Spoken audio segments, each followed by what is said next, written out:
बोलिए बाबा अमरनाथ बर्फानी जी महाराज की जय। तो आज हम आपको एक बहुत ही सुंदर कहानी सुनाएंगे एक राजा की, जो कि राजा निसंतान थे, जिनके यहाँ कोई संतान नहीं थी और वह बहुत दुखी थे। इस दुख से बहुत परेशान थे। प्रतिदिन उनको ये दुख मन ही मन में खाए जा रहा था, क्योंकि उनकी अभी वृद्धावस्था आ गई थी। तो उनको यह भय, ये डर था कि अब उनके मरने के बाद उनके यहाँ कोई संतान नहीं है, तो वे अपना उत्तराधिकारी किसको बनाएंगे, अपना राजपाठ किसको देंगे। तो एक दिन उन्होंने अपने मंत्री को बुलाया और मंत्री से कहा कि मैं इस दुख से बहुत परेशान हूँ, कि आप इसका कोई निर्णय बताइए। तो मंत्री जी ने कहा कि हमारे दूसरे नगर में एक तांत्रिक जी हैं, उनके पास इसका निर्णय अवश्य होगा। तो राजा ने कहा ठीक है, तुम कल ही सुबह प्रातः काल उस तांत्रिक के पास जाना और मेरी सारी बात जो है, सारा वृत्तांत उनको बताना, और फिर जो भी निर्णय होगा उसका, जो वो बोलेंगे तो वो हमें आकर आप बताना। तो मंत्री ने कहा ठीक है। दूसरे दिन प्रातः काल उठकर मंत्री उस नगर की ओर चल दिया।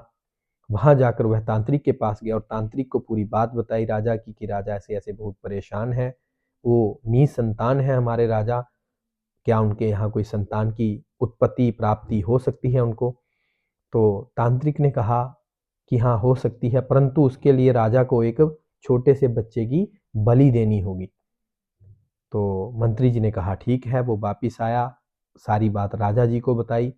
तो राजा जी ने उस मंत्री को कहा कि तुम सारे राज्य में ढिंढोरा पिटवा दो, कि जो भी अपने बच्चे को राजा जी के पास भेजेगा बलि के लिए, उस परिवार को राजा की ओर से मुंह मांगा धन मिलेगा। जो वो बोलेगा उसको वही राजा जी देंगे। तो मंत्री जी ने ढिंढोरा पिटवा दिया पूरे राज्य में। तो उस राज्य में एक परिवार था, एक किसान था, मुखिया था अपने घर का। उनके यहाँ 7 बच्चे थे। तो उनके मन में विचार आया कि हमारे यहाँ 7 बच्चे हैं, क्यों ना हम अपने छोटे बच्चे को राजा जी को जाकर दे दें, और उसके बदले में हमको बहुत सारा राजा धन देगा, हमारी सारी मनोकामना पूर्ण करेगा राजा।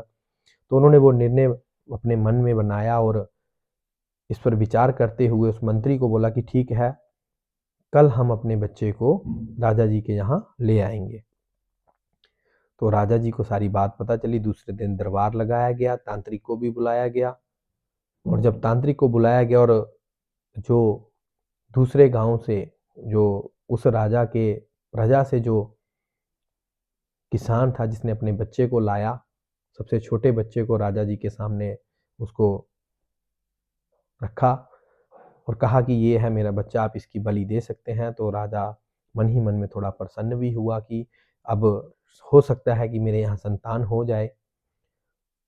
तो जब उसका वो सारी क्रिया चलने लगी उसके लिए, तो उन्होंने उस बच्चे को, राजा ने पूछा कि क्या तुम्हारी कोई अंतिम इच्छा है।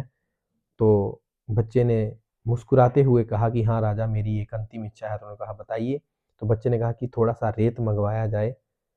तो उन्होंने अपने मंत्रियों को कहा, उस बच्चे के लिए रेत मंगवाया। तो बच्चे ने क्या किया, रेत से एक मकान बनाया, एक मकान बनाया, उसको गिरा दिया। फिर दूसरा मकान बनाया, उसको भी गिरा दिया। फिर तीसरा मकान बनाया, उसको भी गिरा दिया। और फिर चौथा मकान बनाया रेत से, उसके आगे हाथ जोड़े, उसको प्रणाम किया, और फिर बोलता कि ठीक है। फिर राजा को बोलेगा ठीक है, आप मेरी बलि दे सकते हो। तो राजा को ये बात अजीब लगी।